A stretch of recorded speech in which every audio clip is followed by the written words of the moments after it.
Hello, hello, hello. We're talking about how amazing Zoran Mamdani is and how terrible Trump is. And we're streaming live on YouTube and on TikTok.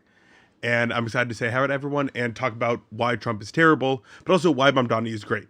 One of the things we don't get to do enough of, in the Democratic Party is actually promote a candidate. And Zoran Mamdani is worth promoting. He is a great candidate. He's actually going to help the people of New York City, unlike Adams and especially Cuomo would have. Weirdly, Sliwa would have actually been an interesting figure to have. He's the only acceptable Republican generally. But I'm here to talk about whether people are happy Mamdani won, whether they're happy the Democratic Party is moving into the future, or, if they hate Donald Trump. Because I always love hearing about why people hate him or why people like Donald Trump. We have Stephen Miller in the audience, everybody. This is amazing. We have a member of the cabinet, potentially the most recent member of the cabinet, in our chat. Stephen Miller, you're not happy Mamdani won? Of anybody, I would have thought you, a man who loves immigrants in all their shapes and sizes, would love that Mamdani won the election. Stephen Miller, if you want to come up and talk to me, I'd be more than happy to have you come up. Really, I love hearing from people about just why they support Trump too. Like, I want to understand it because I don't get it. It seems every single thing Donald Trump does to the country is harmful. Not only to the country, but to every single person within the country, except for the few billionaires and trillionaires. Hey, Rohan, it is always amazing to see you in here. How are you doing? By the way, Josh Johnson is coming to Tampa if you want to go see him, which is pretty cool. All right, anyway, if you want to tell me why I should join the Trump train, I would love to hear it, Miller. Although I guess Stephen Miller probably left the channel. I don't think he'd want to hear all this woke BS. But if anybody wants to talk about whether or not they're happy Mamdani won, I would love to hear it. Because I think he is the single best politician basically around right now. I don't know of a much better one. What I do know is that Donald Trump's the single worst politician we may have ever had. I mean, Andrew Johnson's up there. Wilson's up there, but Donald Trump has done so much to harm not only American society, but the American economy more than almost any president has ever done. Right now we have 1.1 million business layoffs this year. That is huge. That's more than any time since the last Trump presidency. That's almost as much as during the Great Recession. The economy is doing almost as bad as during the Great Recession as just during Trump's normal candidacy, as normal, policy. NYC is toast. Why do you think that? Because from what I'm seeing, Mamdani's policy is going to help so many New Yorkers. It's going to make buses free for just $700 million. For the same amount of money we're giving to Elon Musk, a man who's about to make $1 trillion, for the same amount of money we're giving him in tax breaks, we can make sure everybody can move around the city for free. That means small businesses get so many more customers. That means the community grows more. That means the buses run more efficiently because they don't have to deal with tapping the card and people missing out on fares or robberies on the bus driver. The nonprofit grocery stores. That's just a great way to ensure that food deserts are cleared away and that more people have access to healthy, nutritious food. Buses are already free because people don't pay to take them. So a lot of people skip out on the fare. You're absolutely right. And by trying to continue that absurd program, we're spending way more money and making our buses much less efficient. That's why making them free is just better all around and costs not very much money. Absolutely not. Why is an American city being run by a socialist? Same with those. Okay. Whenever people talk about these economic systems, most people in general just don't fully have a good grasp on what they mean. Even like people majoring in economics don't have a great grasp on what they mean. When we look at Mamdani, yeah, he's a democratic socialist, but look at his policies. See what it does for you. It makes your life cheaper and easier. Right now, we have had a country that is devoted to making billionaires' lives easier and cheaper. And what has that done for the rest of the Americans? Heard it. Our quality of life has gone way down. 63% of Americans are living paycheck to paycheck. And when we have like this mayor in New York City who was devoted to the American people, now people are so scared. Yeah, because the rich people are paying for media buys that make you scared about this. The rich people don't want to get taxed just 2% more, basically.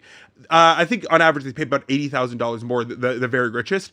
They're spending more campaigning against him than they would be taxed by him. It's absolutely absurd. And there are all these stats that like 1 million people are going to leave New York City if Zoran Mamdani becomes president. Not even 1 million people, not even 900,000 people voted for Andrew Cuomo. Like, it's ridiculous.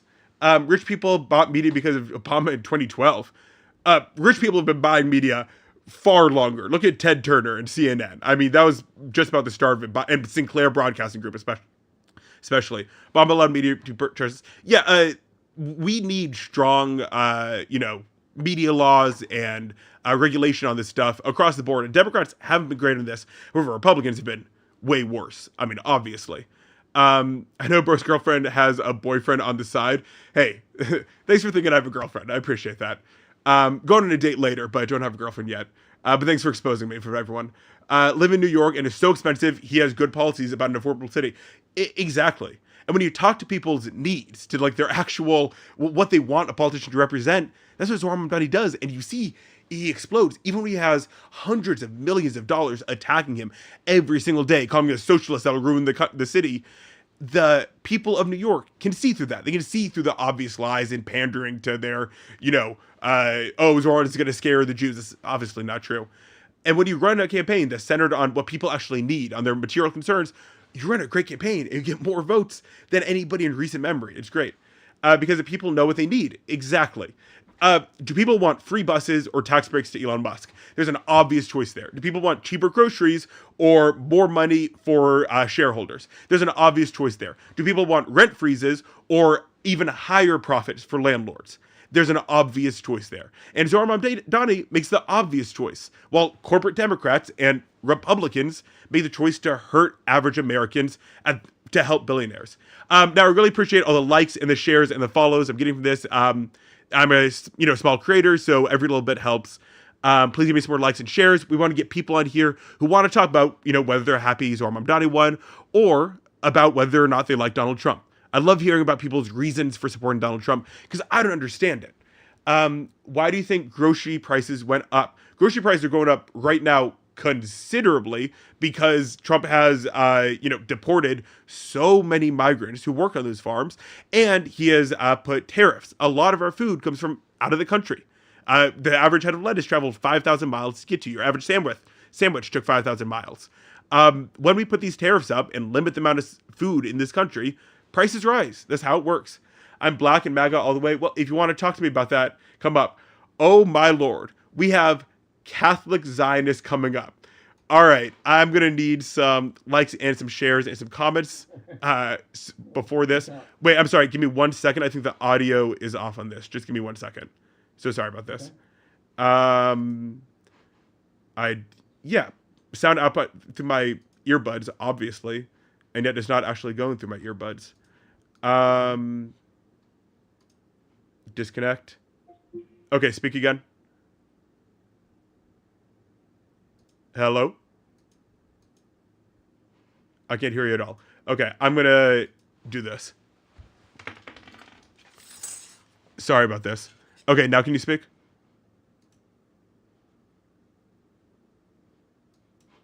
Hello? Can you hear me? I'm here. Now I can. Okay, I guess my audio was muted. Okay. All right. What is going on? I'm a lifelong liberal Democrat. I'm 46 years old. I've lived in the United States my entire life. I've traveled outside. I'm a former manager with Global U.S. Airline. Traveled all over the world. I'm going to tell you right now what Mamdani stands for. I mean, I'm not telling. This man has no business being in the Democratic Party. We as liberals, we make fun of these leftist nut jobs. I have no idea how the Democratic Party even allowed him to even run under their name. Wait. Sorry. Wait, I'm sorry. 1 second.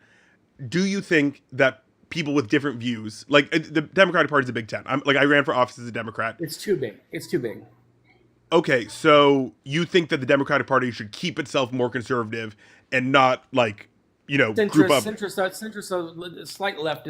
I mean, it's always been, it's always been cut off at the progressives. If you go far left progressive, then you do the Green Party. I mean, it's not always been. Who's the whenever Democrats are talking about like their favorite president, besides Obama now at this point, who is the favorite president of Democrats and most people? Bill Clinton. No, no. FDR. FDR. Yeah, I mean, if you're talking about historically, I think you're talking about modern, like recent history. I'm sorry. Sure. FDR, and he was crazy progressive. I mean, he was the progressive era after the Gilded Age, and we're in a re-Gilded Age right now, right? I mean, I tend to disagree with you. I think people are looking for more centrist, more moderate. The problem is that these leftists are going to alienate the moderates and independents we need to win these national elections. That's what happened this last election. You got these far left nut jobs out there supporting Islamic terrorism, Whoa, Teism, whoa. Oh, okay. All right. harassing Jews, Wait. Calm down Jews here. on college campus. Okay. You're going way off. 'Cause there is one point that we can say where far left economic policy scares people away from the Democratic Party. Now, I disagree with that, and I think that the way corporate Democrats have allowed crony capitalism to take off, and of course we know Republicans are like the main culprit. Of course we understand that, but we're talking about where the Democratic Party should go. Yeah.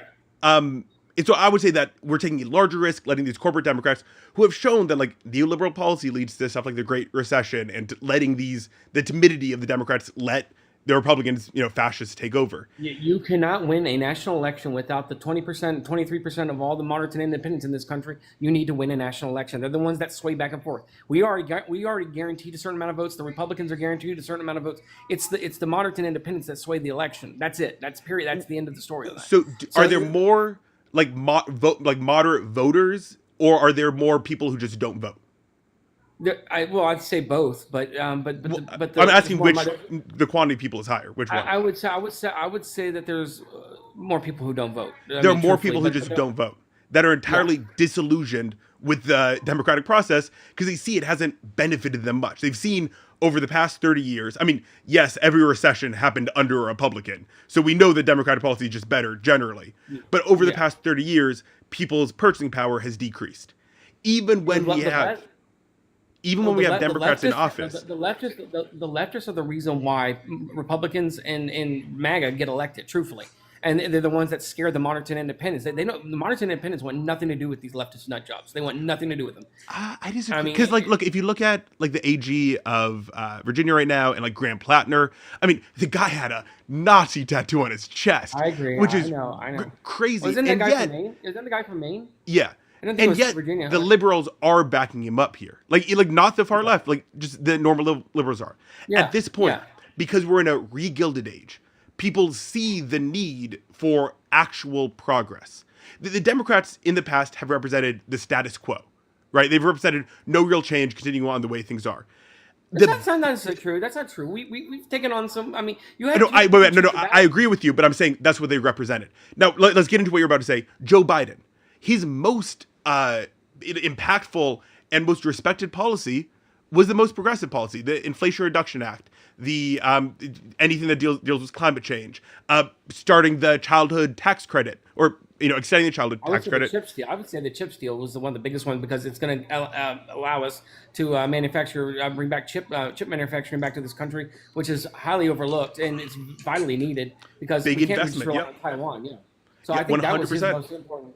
I mean, but for me, and listen, I've studied politics all my life. I mean, I'm a political science major from Texas Tech University. I really did want to run for Congress at one point, but life got in the way of that. But I will say this: you cannot, and the far left progressives and leftists think that they run the show. They're the minority. The liberals make up about 73% of the entire liberal movement, and you have the moderates and the centrists that are in there too. You cannot alienate them. You cannot win a national election without them. And when you start taking on Islamic Teism in Gaza and all this other BS that these leftists want to go out and harass Jews about, and all this stuff, alienating the Jewish vote. Yeah, they alienated the Jewish vote. We lost about 20% of the Jewish vote. No. Okay, so we can't do so. First of all, like I'm Jewish, so like we can have that conversation about like Israel, Gaza. We can talk about that, or we can talk about economic policy. Now, I would say that the reason people are scared of the economic policy is because since the Red Scare, since McCarthyism, socialism, communism have been absolutely blackballed, and they've had this huge stigma around them. And like as somebody who cares a lot about economics, I don't care about what economic system you call something. I care about good policy. I'm a firm believer in capitalism, but I believe that there should be fair play and that there should be regulation put into place to keep up, to make sure it's an even playing field. To make sure it is a free market. Like Adam Smith in The Wealth of Nations, when he defined capitalism, said you need to control the invisible hand. Policy or process or ideology has ever brought more success, more wealth than capitalism. Okay. So that's wait. I'm sorry. Let's stop there. I hate that talking point, man. Like because capitalism, I mean, the vague notion that we have about it is like basically competition. You need to have, as you're saying, regulation in the market to have a free market. We have crony Yes. capitalism right now. When we look at medicine, like healthcare, which is maybe one of the main things we should be trying to progress, like I in agree on general that. for our economy, Yeah. 90% of the funds that create healthcare research come directly from the American government. And yet we pay so much of our money into these private healthcare systems because we're trying to like glorify capitalism basically. But that's not even capitalism. Because capitalism works when the government's investing in stuff. Well, That's how you ensure it's well, a free market. we lost votes in Michigan because Jill Stein, the Green Party, and these leftist nut jobs decided to call Joe Biden G-side Joe. That's what they called Okay, him. wait, They, dude, wait. I'm sorry. We can talk about the Zionism later. I promise you we can get into that. But let's stick on the economic issues, okay? I Unless you mean, just want to we shift lost, we over lost to the Israel, election. Gaza. We lost the election because of it. And I will say that We lost the election that for these multiple leftists, reasons. we lost the African American vote, 10% of the African male vote. We lost 30% of the Latino men vote. Yeah, I mean, there's lots of blame to go around, but I can tell you right now, these leftists are the reason they're protesting their vote, calling for Jill Stein and calling Joe Biden, undermining Joe Biden and G-side Joe. That's what did Sure. this. Okay. Again, we can talk about the genocide. We can talk about genocide in Gaza, or we can talk about There is no economic G-side. policy. There is no Well, G-side. okay. Look, There is no. man. We can talk about that. We were having good conversation about economic policy, and I'd like to stick to that because policy that helps people is good. The free I agree. buses in New York City. Do you know how much that would cost? I think it was somewhere around 300 million or something like that. Or like I think it was 700, like, which is yeah. the same amount that we spent on a tax break to Elon Musk. You are Like, going to chase every wealthy person out of New York, and you're going to lose that revenue. You're going to lose it. You're so going to lose it. that's And the that, kind of fear mongering. No, I'm sorry. That's the kind of fear mongering. Like they say that 1 million people will leave New York City if Zorn got elected. they're already Only planning on doing it. 900,000 people. Only 900,000 people voted for Cuomo. It's just not true. There is such an investment in New York City, and Well, if they want to leave New York City, that is their free will. And yes. you don't not do good policy just because somebody you're in a toxic relationship with is telling you The not to. Democratic Socialists cannot win outside of like places like Seattle, New York City, Portland, Oregon, or San Francisco. They can't win in the suburbs. You can't win anywhere else in this country. You can't win anywhere except in the major large cities. That's it. So And there they are have progressive no real votes people. outside of that. And the moderates and independents want nothing to do with it. Okay, I understand the concern about electability. Trust me, I get it. I work in politics right now, and I have these fights all the time about like, should we go for electability or should we go for just the best policy that I think possible? And of course, you have to pick the candidate for the constituency. You can't just throw up, Commie Ben in deep red wherever. I understand that, but there is also a severe need for the Democrats to get their own framing and messaging on track. Because if we're so scared about the Republicans think of us, they're going to call us commies and socialists no matter what. The Republicans are going to use Mondani as their And you poster know boy what? for the When reason he why moderates and independents improves were done anything to and do when with he us. improves affordability in New York City, that's when we say, look at how good this policy is. When he takes the housing market and stops these monopolies, private equity from controlling the entire thing, and makes stuff more affordable for the average New Yorker, that's when we point to it and say, this is good policy. It's modest expansion. We'll see how it goes. I think he's going to be failure, but I think, and I really do. I like to be optimistic. I like to say that to give it a chance and stuff like that. And I am. We're all going to wait and see. But I think he's going to chase every wealthy person out of New York. He's going to do that. It's not fear mongering. They've already said they're going to do it. They're not going to be taxed more. Again, like the reports that there are a million. Do you know how much more like the top 2% would be taxed under Mamdani? Well, I'm just $80,000. It's not that much for like that wealthy of a person.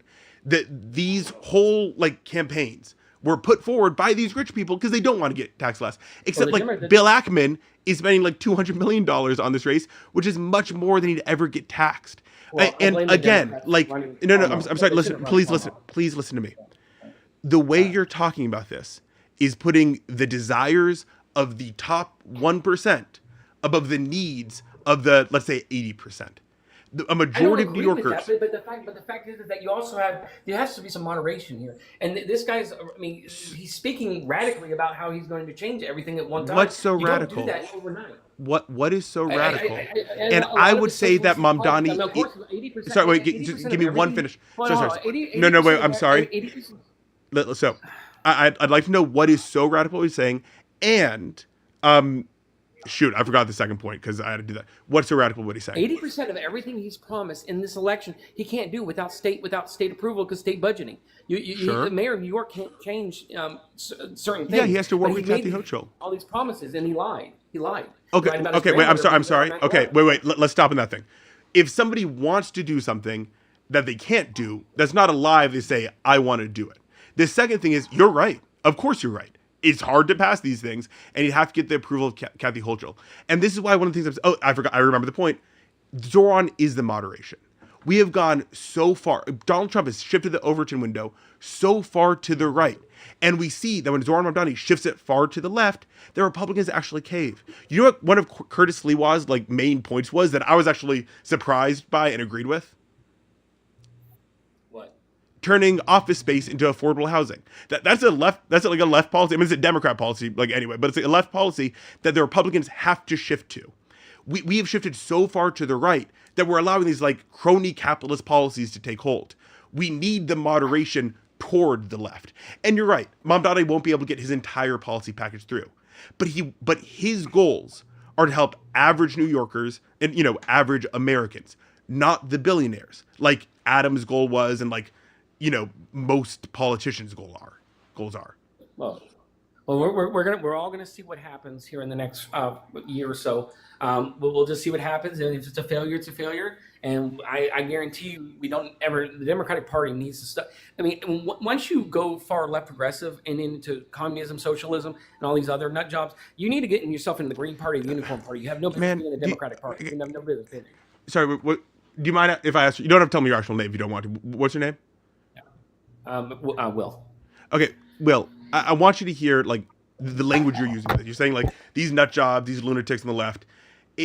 You're revealing your own bias there, and I mean, I get that. You're also just saying I don't like the left economic policy. What's important is I don't care about the economic system that we call something. What's important is whether or not the policy helps people. What's radical about not doing needless fare on the buses? What's radical about freezing the rent in just 2.4 million apartments that have had rent increased by a third over a year? Those aren't radical policies. No. Anyways, listen. Wait, right? Those aren't radical policies. My nurse just came in. I'm in the hospital because I had surgery 3 days ago, so they're gonna give me some Dilaudid. So I'm about to be happy here in a minute.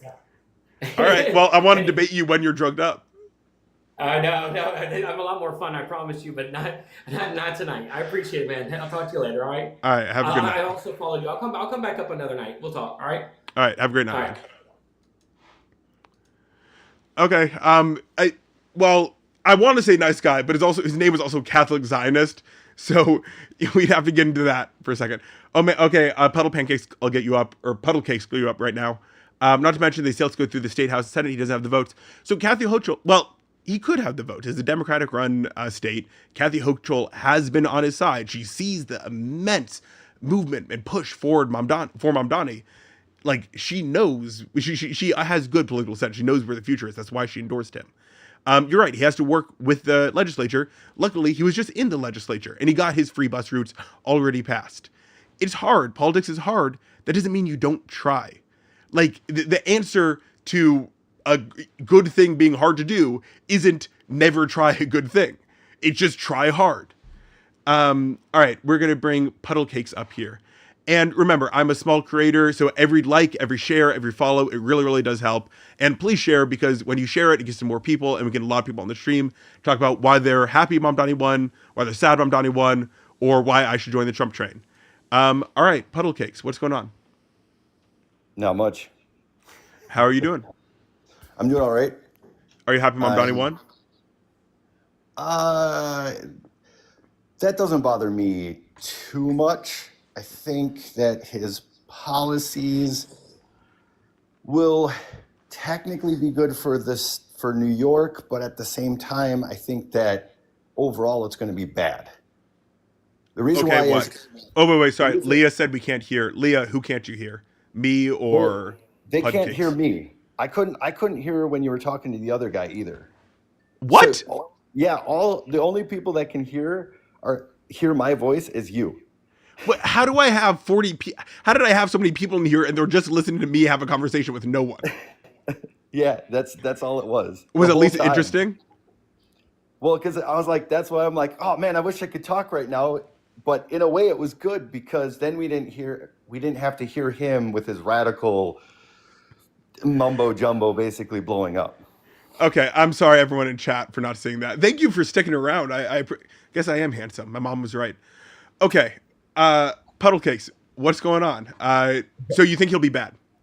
No, no, I no. mean, good for the state, bad generally. Yeah. So you said you like economics. You talk economics all the time, correct? Yes. So, yeah, it was 2004. I think I wrote a paper in college. It was based off of how NAFTA would change the economic forefront of being trickle down economics to trickle up economics. Okay, wait. So, right, like, and when you say trickle up economics, I use that as like a reverse from trickle down, saying that like this is when we invest in the average American, and then some of that money will trickle up to the elite. Is that what you're talking about when you say trickle up? I wish it was like that, but it's more or less like we give money to the lower, which then ends up causing a bigger gap. So like an example is, you said, and many other people say, like SNAP, food stamps, things like that, that creates more economic growth, correct? Yes. Yeah. But that economic growth really isn't for anyone in the middle or the working class, because if people are spending more of the government's money, like from SNAP or food stamps, whatever, it's not like Walmart is going to raise the average pay scale of the people. Yeah, What so ends these up are band-aid happening solutions. is- Yes, I mean, I agree. Like, SNAP isn't the best way to do... I mean, it's actually very efficient, but it's a subsidy for Kraft and for Walmart, basically. Yeah, well, yeah, absolutely. Like an example is, look at Walton's revenue. I think in 2019 was $3 billion a year. In 2024, it was 190 billion. Yeah. So my thing is that Mamdani like goes against that. Like one of the great things I love talking about is how corporate Democrats do like incredibly bureaucratic policy that helps a few people just a little bit, like with SNAP benefits. Although that's actually, it helps 42 million people and has a very low cost to the government, but whatever. It is overly bureaucratic. People can't buy what they actually want, and it's usually like too junky food. It's just a band-aid on the solution. Mamdani's policy is just to get more affordable groceries into the hands of the public, like at the store, no need for a card or anything like that. That's why I think he's good, because he cuts through the bureaucratic nonsense, and in policies just solve problems. But what raises prices on things? Supply or demand? I mean, both can in different ways. Yeah, but so if you're giving more money to let's say 100 million people, Do we whatever. do we have enough food in America? Do we have a scarcity of food? No, we do not. Yeah, so more people having access to the food isn't a problem unless it's like literally 3 times the amount of people we have in America, and then it might start being a problem. But we the throw more away money- tons of food every day. Oh yeah, for sure. Like, so I work in potatoes. This is like the highest growing year for potatoes, and Really? the price of potatoes are going to crash in like probably like 6 months, 3 to 6 months for a growing year. Why? So, because we flooded the market, Idaho overgrew because their state does not regulate their water consumption. So then what ends up happening is they just grow a crap load of potatoes, and then they just throw them away for the dirt cheap, which then screws over other farmers in states like Wisconsin and stuff like that. So, like, I get it, I understand, but what I'm saying is, if more people are getting free money from government subsidies, things like that, like I live in Wisconsin, and people right down the street could make $25,000 a year, get food stamps, help from the government, things like that. Me, let's just throw a number. Let's say I make $70,000 a year or $75,000 a year. I don't get that assistance. So then I have to pay for my groceries. I also have to pay for healthcare, which is approximately $2,000 a month now. They do not. Is that the increase? Was that the increase, or was that what we were paying before? So I paid 1,900 a month under Biden. Okay. Before COVID, I paid, I think, like 1,300 a month. So Okay. before COVID, it was approximately 1,300 a month for 2 kids and a family. Oh, okay. I was like, that's a lot for. Okay. All right. Yeah. Yeah.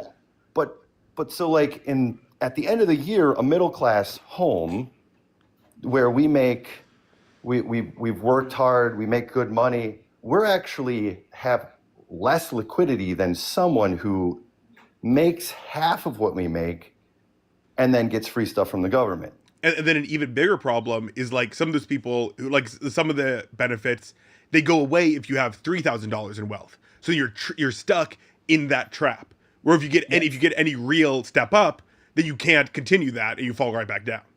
Yeah, no, I totally agree. And for me, like, I don't think the Band-Aid is working. We've been doing the Band-Aid for a long time.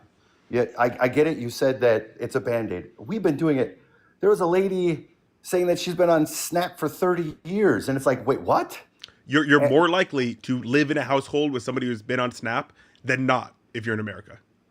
yeah, and it, like, I have family, a cousin, Oh, we're wait, sorry. I wanted to say something. So somebody in the chat said less liquidity. Please explain that to me. So often there are people who are like house poor or even rich poor, and so they can, or they can like have a good income, but because they have so many necessary expenses, they don't have spending money. They don't have disposable cash like almost any time. In fact, 63% of Americans are living paycheck to paycheck with no disposable cash or anything to save up. So even though he has a good job, he doesn't have as much purchasing power. Even though he has a good income, he doesn't have as much purchasing power. He can't buy as much stuff as somebody making less than him because they might get benefits from the government where he doesn't qualify. Sorry, go on. no, that you explained it perfectly.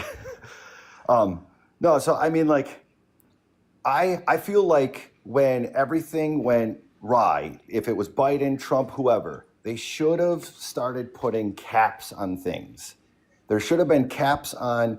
So like a good concept was in Wisconsin in, oh my gosh, when did Scott Walker? I think it was Scott Walker. He put in a cap saying that houses could not raise taxes over 10 years or something like that. And then everyone went through and started buying houses. And there was this big boom. A lot of people were able to afford houses. And like the overall economy of Wisconsin went up significantly over that time. So I don't understand, like from my point of view, I think that the president should have did something like that, where they put caps so prices couldn't be raised for 10 years, maybe. Yeah, I would 100% agree. That's like Mamdani's main policy, rent freezes. Yeah, but he was talking about making it so prices go down, or he was also talking about other things where like he would make it so people didn't have to pay rent too, didn't he?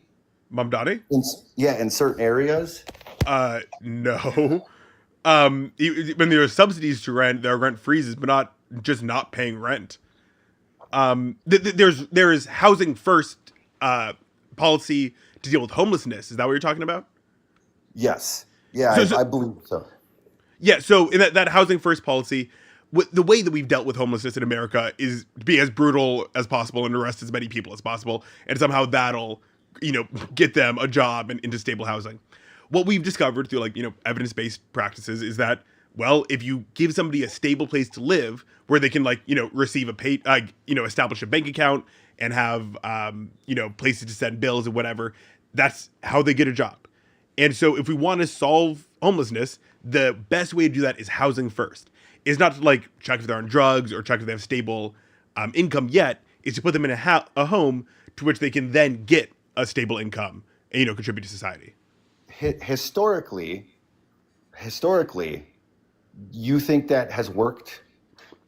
So that is the only thing that works. When the policy choices have basically been arrest them and then throw them out of jail a few days later, and then arrest them again and pretend like they don't exist and shove them to the outskirts of town, or give them the help that they need. Do you know how many housing units there are for every homeless person in America?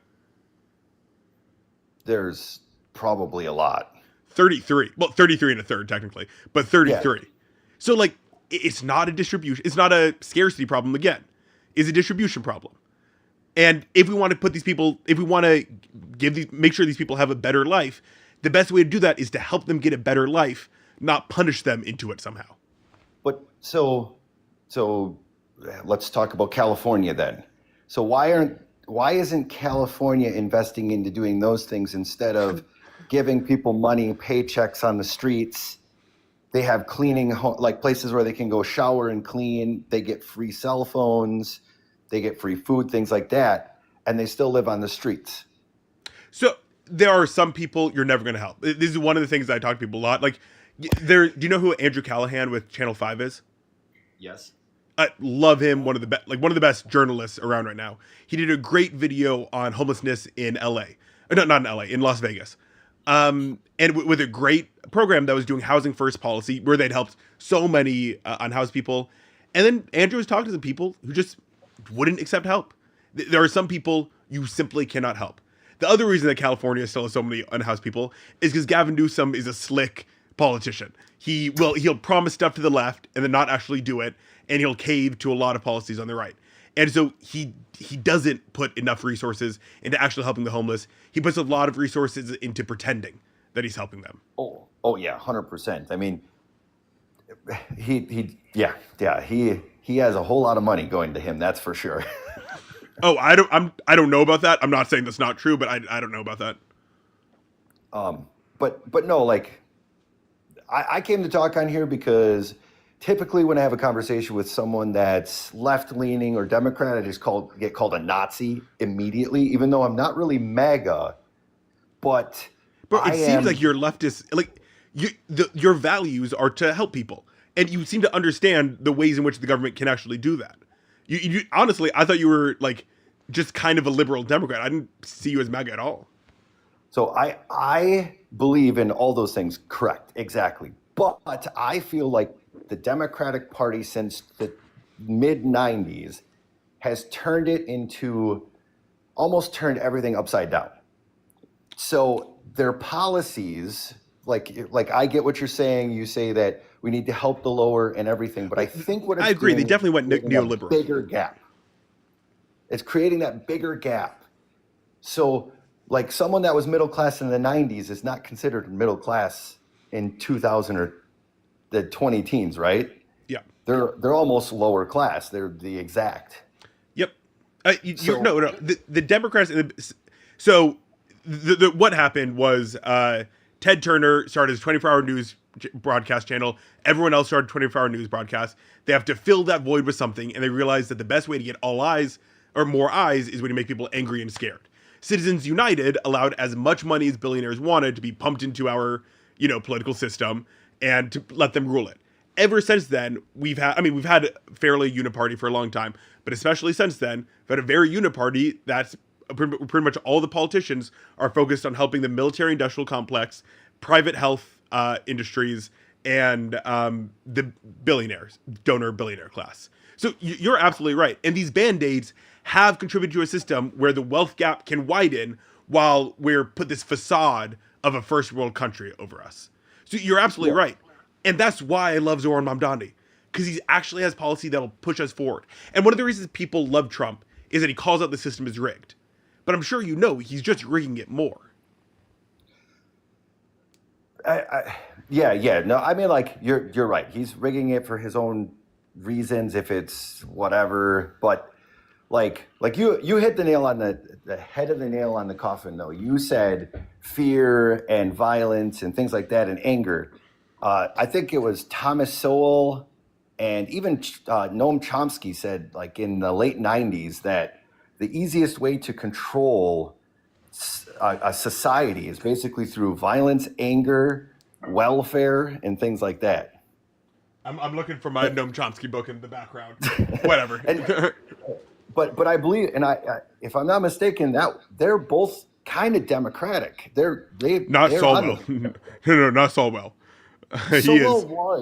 Sowell was in the 80s, well, in the 60s to 80s for around the MLK Jr. times, though, wasn't he?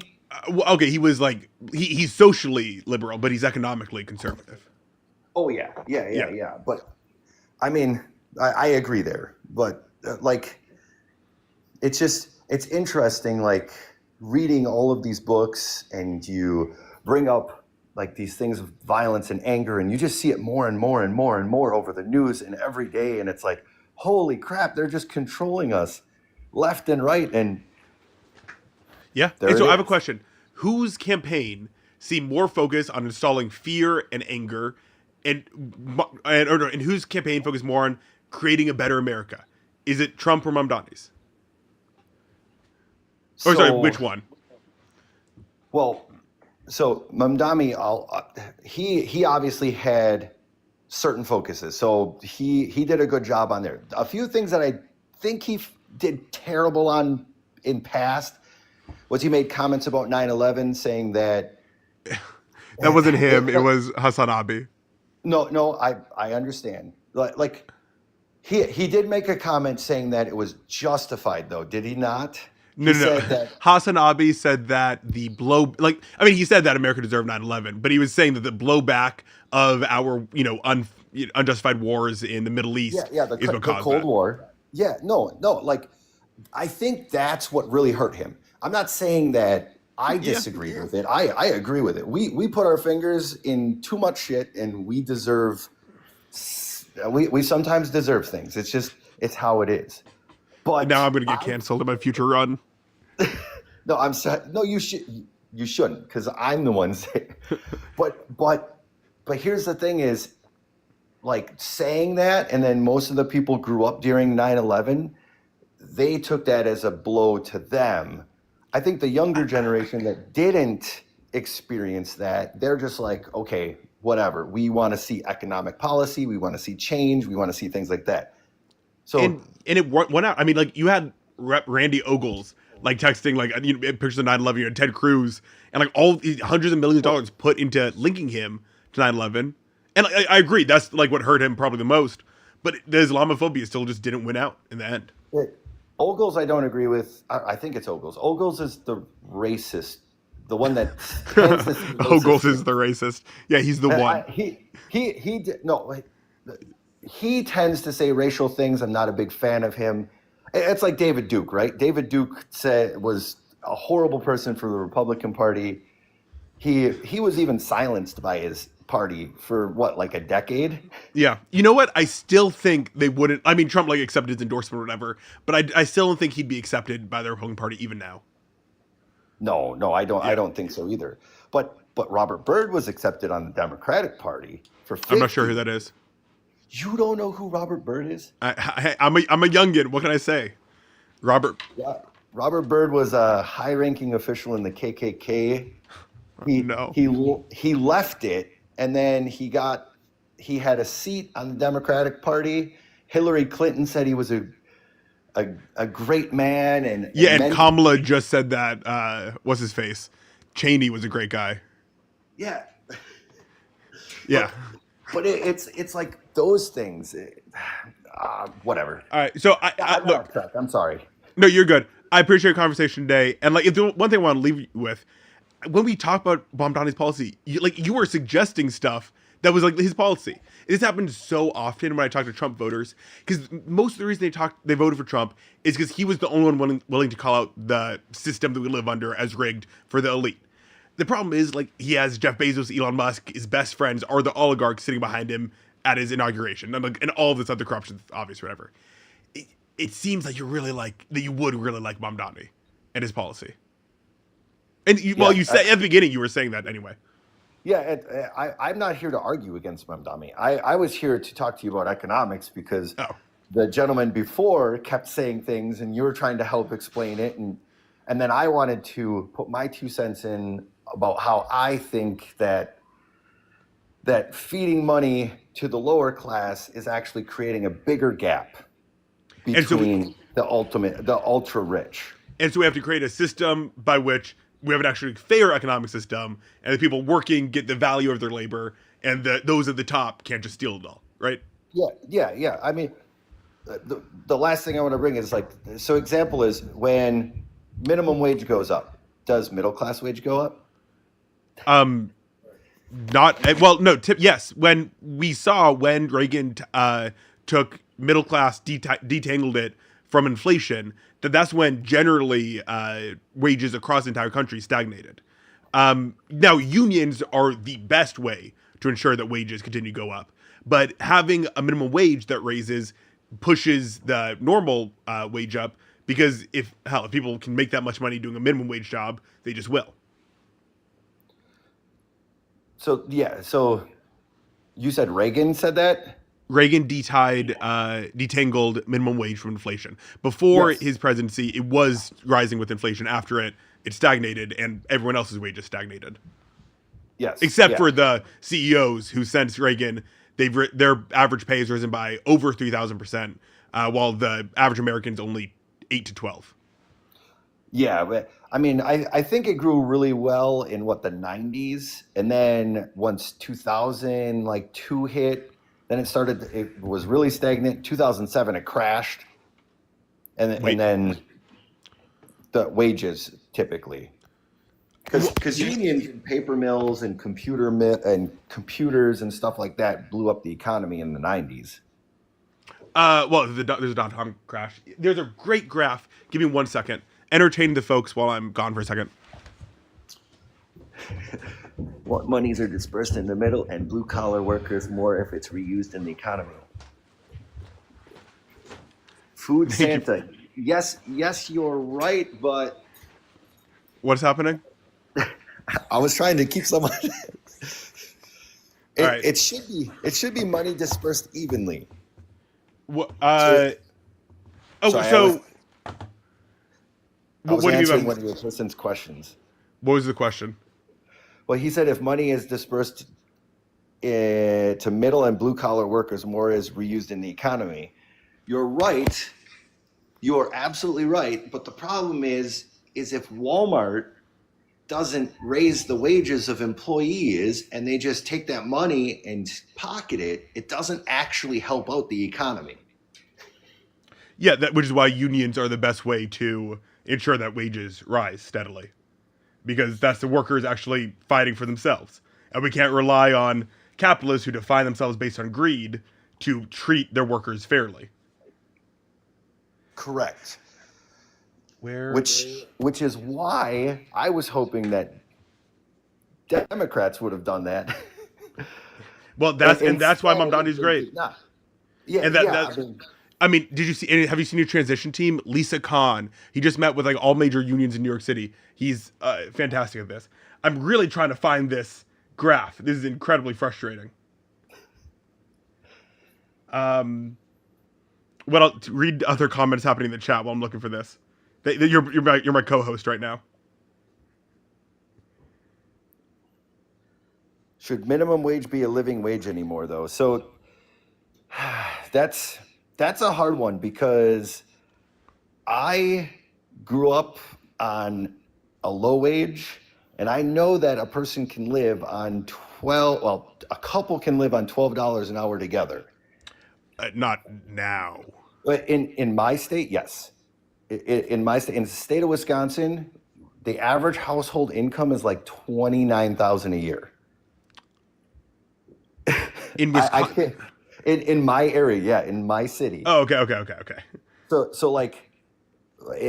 we can live pretty comfortably, because houses, when we were first buying houses, were like $60,000, some were $30,000. So paying for stuff like that was pretty easy. Today, because everything is just skyrocketing, $12 an hour is very difficult, but it's possible if people aren't spending money on things they don't need.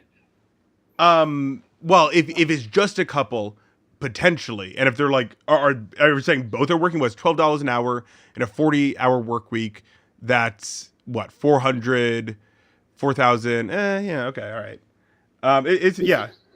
The biggest problem is we are our youngest generation, our middle, like my generation, the mid millennials and younger, they weren't really taught to live on Spam. Or the other thing is, people shouldn't have to do that. There's absolutely no reason that should be the case.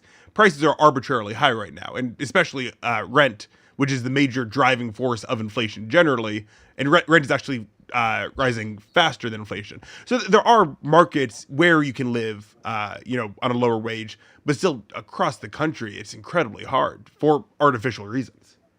So what would cause the cost of rent to go down quicker in If your eyes? so one of the things that Lisa Common is doing great with the federal government is going after apps like RealPage, which allow landlords to collude with each other and make a market more unaffordable, or going after private equity. Private equity bought up a third of the residential housing housing units in America. That's monopolistic control. You can also start a nationwide vacancy tax, where if a property is vacant for more than half the year, they pay like a 4-5% tax. Obviously that gets worked out in the wash. But those are all ways to ensure that rent goes down across the country. So do you think it's rent going up, or it's taxes or the cost of houses going up that created taxes to go up, which then created rental properties to go up, which then created rent to go up? So first of all, I can't find the graph, unfortunately. Second of all, the real reason, so all assets across the world, all like large assets, are going up in value, and it's because more and more, fewer and fewer people are holding onto them. The housing market is one of these kind of assets that the very rich are manipulating. If they can, once they have monopoly control, which they are, acquiring right now, they can collude with each other and just raise the asset prices all across the country. Houses are getting cheaper and cheaper to make because, one, they're making them more crappily, but also, we're getting better at doing it. We're getting more materials to do it, or we have better technologies to do it. The only reason houses and rent are going up is because these private equity firms and their scummy business practices that landlords generally use have allowed them to go artificially high. During COVID, housing and rent prices jumped by a third, and they have just continued to increase since then. It's arbitrarily high. Oh yeah. The 100,000,000%. It's absolutely bonkers. I bought my house, which is a very large house, by the way, for 220, and the value on it is like 600,000 now, and its taxes have gone up, and yep, it's crazy. I really appreciate you coming on, man. All right, yeah. Hey, thanks for the conversation. It was nice talking to you. Tell everyone to like, share, and subscribe, please. Yep. You have to say it to them. Say it to the people. Oh yeah. The share, like, subscribe. Thanks for the good conversation, sir. By the way, I'm Ben also. That's why we had such a good chemistry. That's why I needed a Ben co-host. Perfect. Have a great night. Yep, you too. Okay, I've never let somebody take over a stream for that long before. All right. Healthcare can be provided through the employer. You can get it from a base. It shouldn't have to be provided through your employer. That's like one of the biggest things. You shouldn't literally have to work 24/7 to live. It's ridiculous. All right, we're going with music with the husband now. What is going on, music? How are you doing? Hi, thank you for inviting me up. Yeah, of course. And sorry, before we get into it, just a reminder, I'm a small creator, so every little like and share and comment you do really does help. Sharing it gets it to more people. I appreciate the follows we all gotten today. And thank you, Femboy for You, for giving me the roses. All right. Do you like Mom Donnie, music with the husband? Well, number one, I encourage the dialogue we're going to have to incense me to like, follow, and all the things. But what I would say is, like, that guy who was just up here, he's not my age, right? Mm-hmm. I don't think that guy has any idea what it felt like to come up in a thing where, our parents were struggling. They all got like, oh, buy a house. So they all bought a house, and then they all bought a house, and then everything kind of went to shit, and then it was like, oh shit, can't afford your house, can't afford food for your kids, and you can't. So that was kind of the start of the whole like, whoa, like slow your roll on how many kids you're gonna have and how many kids can you afford and all the stuff. And they did respond to that, but they couldn't really respond to it in real time because the kid's already on the earth, right?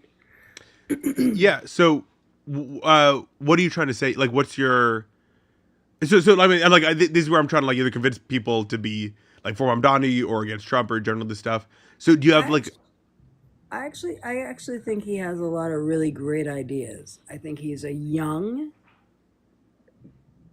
guy who has a lot of great ideas, and I think, give the boy a minute. Let's see what he has to say.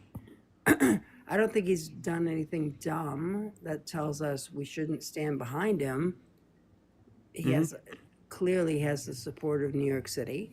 So let's take a minute and listen to what he has to say.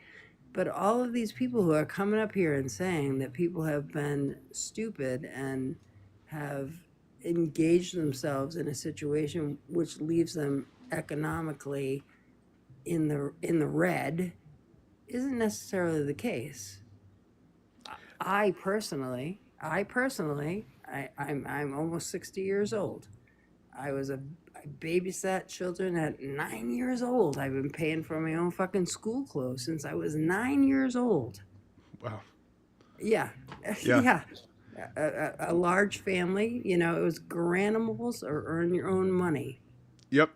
Well, So, I really appreciate you coming up here and telling us why you support Mamdani. That's great.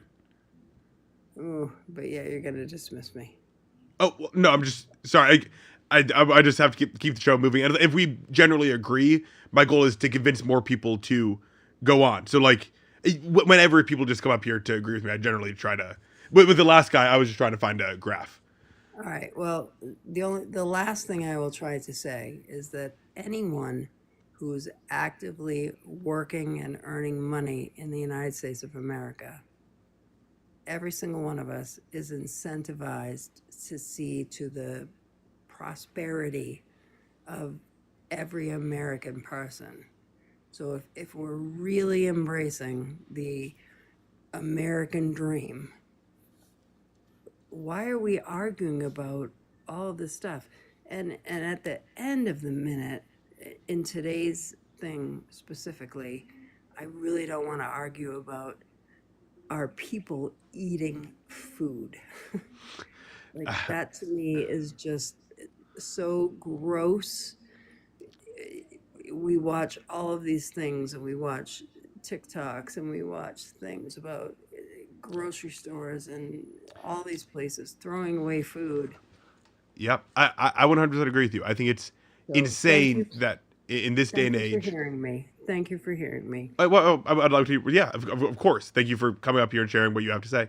And I completely agree with you. I think it's ridiculous that our political discourse goes around whether people have the right to survive, the right Yeah, to live in our community where we are not suffering from a scarcity of resources, where we have yeah, the potential to ensure that everybody has a great life. And I yeah. think it's And great that that's you're at the promoting end that. of the day. I don't care who you are, what you believe in, but at the end of the day, I want I want every human person on the planet Earth to have warmth, food, prosper, Prosperity. Yeah. whatever prosperity can look at. Yeah. All right. Thank you so much for coming up here. Thank you. Thank you. Yeah. Can you tell everyone to like, share, and subscribe? Music? Okay, I guess not. All right, very nice woman. All right, as our last person, sorry, femboy, we might be able to get to you, but I have a date to go on, so I have to leave soon. So we're gonna have Lowski up here, and then maybe might get to femboy. Um, okay, what is going on, Lowski? How are you doing? Pretty well. How about yourself? I'm doing fantastic. Are you pro Mamdani? So Wait, that's wait, wait. actually, yeah, no, you're good. Sorry, I was being told I was a Yo, robot for a honey, second. we were agreeing, bro. Fuck. Nah, I'm getting chirped in the chat. Nah, it's all good. Nah, I've actually got a curious thing. So I'm not definitely anti-Mindami. Definitely not. I don't live in New York, so I really can't say I have a foot in the race on that. But I'm curious on if you think Mandami and Trump are actually more similar than they are alike, or than they are different. Sorry, where they're both populist, anti-establishment at their core. I mean, sure, policies differ. Trump does have a more fear-mongering role, but that's also the role he has to play for his party. I mean, a lot of it is you have to get the votes, and that's a politician's job, is to get votes. I mean, yeah, I you mean, could say that's it's like the cynical version of it, but yeah, yeah, you know what I mean. Yeah. So I mean, your job is to get elected, and I would say that, I mean, they're both anti-establishment populists, Oh, and well, so I there- just don't. So it's like, if you support Trump, you support Mandami in a lot of what he's doing in the Yes. anti-establishment. I mean, that's a big part of it. Sure, it differs in the free public. I mean, free transportation. A lot of that you would say is pro-establishment. You're building it up, the establishment, but they are.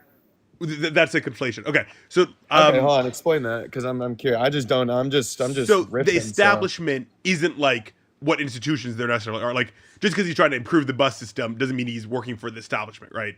The establishment would be like, keeping Nancy Pelosi in power and keeping Joe gotcha. Biden. Yeah, makes sense.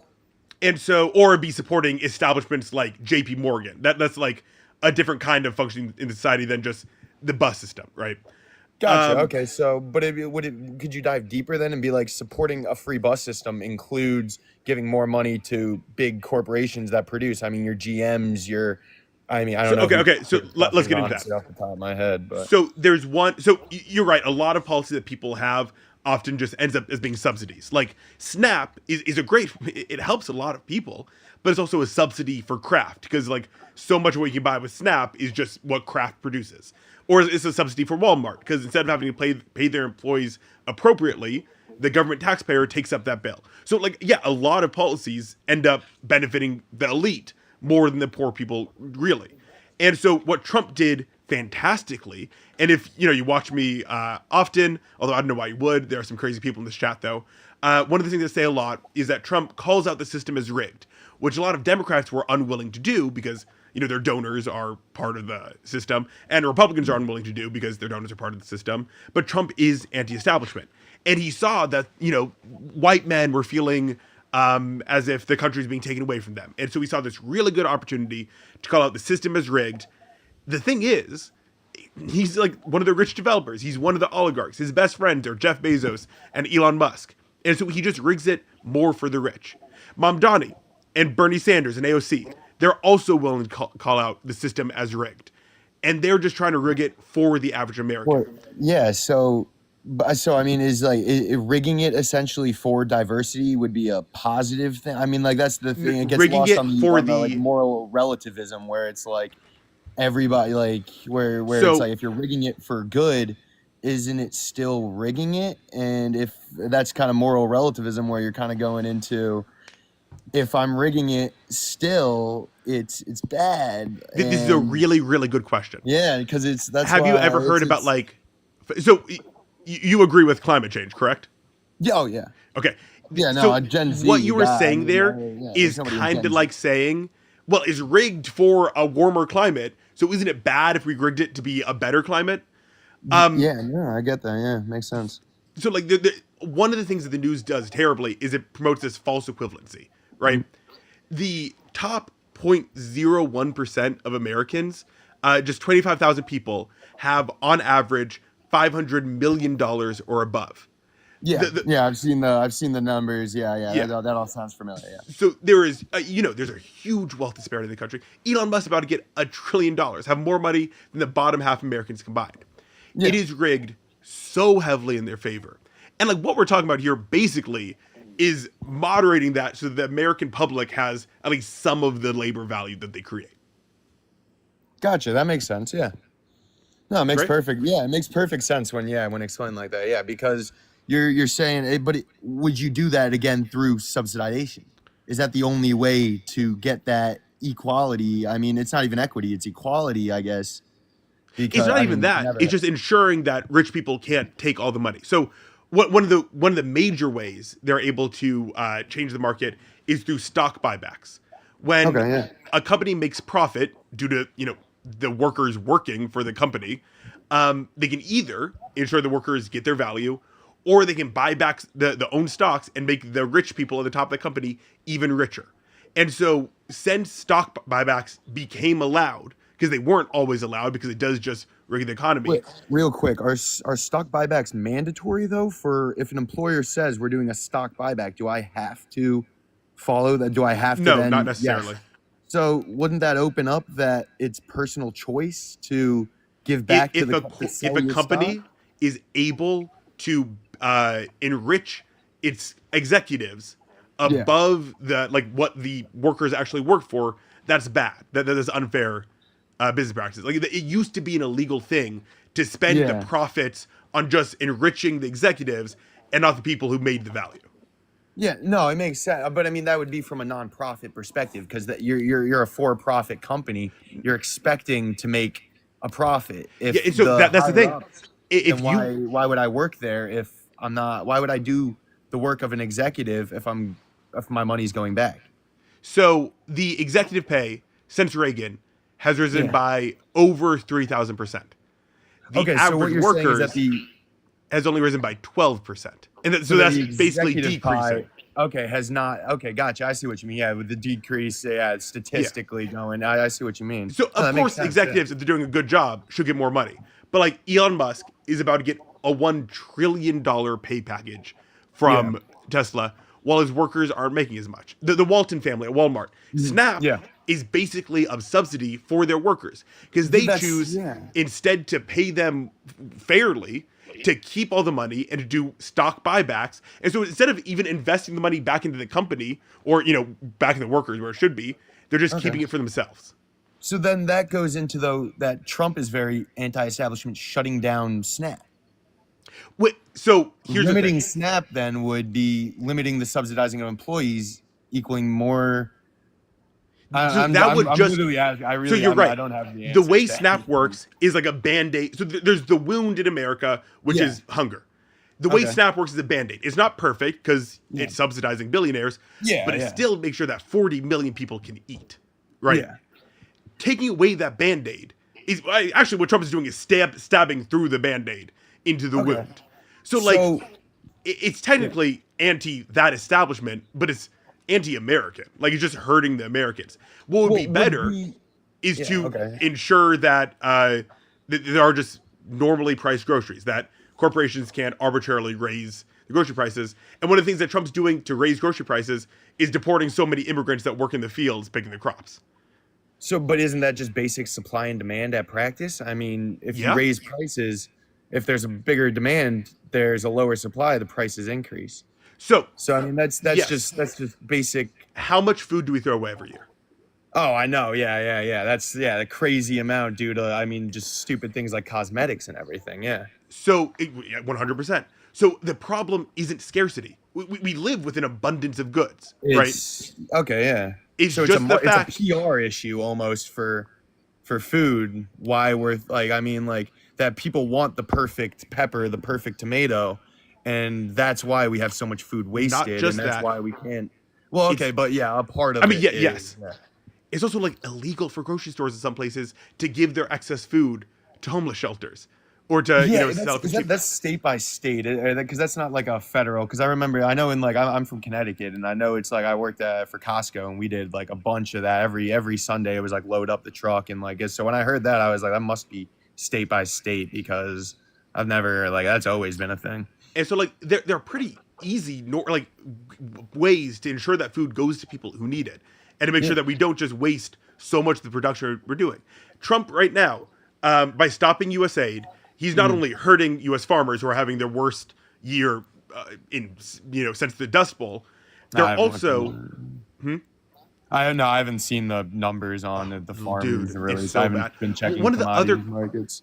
One of the other crazy things, because with the tariff war in China used to be a huge buyer of soybeans, so now soy farmers having nothing. Also, Trump is right now importing billions of dollars of beef from Argentina, while cattle ranchers in America are struggling. But that's a whole other issue. There are easy ways. The USAID was a great way to not only support local farmers, but also get food into people's hands.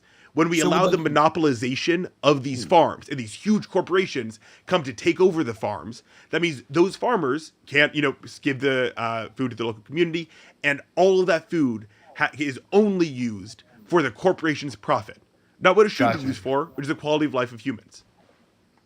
Yeah, makes sense. I mean, in a perfect world, that means, yeah, all the resources are allocated right where you want them to be.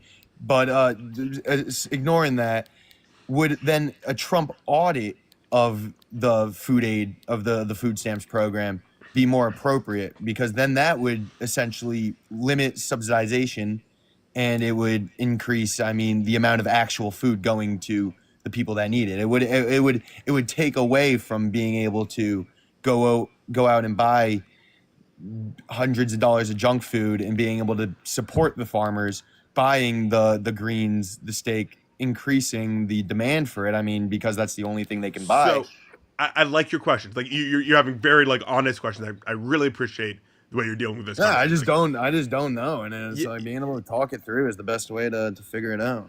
I 100% agree. Yeah. So sorry. Give me that question one more time. So wouldn't then an audit Oh of yeah, okay. the Yeah, food I would stamps love it program be a if better? I would love it if Trump was able to make the government more efficient. That'd be Yeah, great. Do you know what? that's yeah. Did Doge make the government more efficient? Honestly, I've never looked at the like actual statistics behind it, so I wouldn't know. So Musk, said he was doing this great efficiency initiative, and of course that Yeah. sounds amazing. Yeah, no, I mean The on problem paper, is that's exactly what we the needed. deficit. The deficit grew by way more under Trump's presidency right now than under Biden. We're spending so much more money. The federal government is, even with Yeah. all these cuts, and the cuts that Musk did. If you owned a car business and you got control of the federal government, what would you do for your business? Yeah, it was automatically do the best thing to benefit your business. Yeah. To cut the companies investigating yeah, you exactly. and Yeah, regulating you and helping exactly, American yeah. people. That's pretty Yeah. much all Musk did. And he actually But now stole it's sounding like all of our now social it's sounding security like information. a witch hunt without, because I haven't seen any like data actually. Like there's Look it been up. no court case backing that Oh. up. Has there? Yeah, oh, yeah. Honestly, that's Oh, again yeah. like it's like I just. And that's because our I work, I'm in ecosystems school, don't. It's like I can't. Yeah. Yeah, of course. I don't blame anybody for not being. Yeah, a not knowing. I news mean, as long as freak. you're asking, who cares? It's like, I mean, like, I'm not gonna. Nobody can know everything, so it's like it's Well, I one thing can, to sit but- there and but it's like it's one thing to sit there and just spout it, but it's like it's one thing to learn and actually know. So go look it up, because I'm not gonna be able to give you like literally everything. Obviously. Yeah, no. I mean, I'm not gonna waste your time and sit here and listen to me type and everything. You got more important things to do. It sounds like. So. Hey, I have nothing more important to do than sitting in a chair talking to strangers online. Yeah, there you go. Yeah. Actually, I that's do what have you a date know. I have to leave for, though. Actually, I right know now. that's what you were saying, so I feel bad because I know there was that other guy that wanted to come up, or the the person femboy wanted left. to come up too. I'm sorry. Yeah. All right, so look, I really appreciate the fact that you're having like an open and honest conversation with me, and research that stuff for yourself. Yeah, no, definitely. I mean, like, this guy in the comments is like, oh, how do you not know everything? It's like, buddy, I have a full-time job and in school. Like, I do a lot. I can't sit here watching the news cycle all day. Like, I mean, I'm not, I'm supporting Trump. Have I said I support Trump? Yeah, don't I listen have? to insane people on the internet. I've said I've although I love you support all, Trump. chatters. All right, so I do have to go. She's texting me, All right. but can you tell everyone to like, share, and subscribe? Like, share, and subscribe. Get that Thank you up very to much. 2K, please. You All right, can have a great tell night. you are supporting. You're retarded, Coco. Kill yourself. Oh, dude, come on, man. Right at the end. It was such a good conversation there right at the end. All right, anyway. Thank you, everybody, for coming on the stream. Thank you for all your likes and your shares and your follows and your gifts. I really appreciate them. And thank you for sticking around even when you couldn't hear the guests at the beginning. I hope everybody has a great night. Goodbye.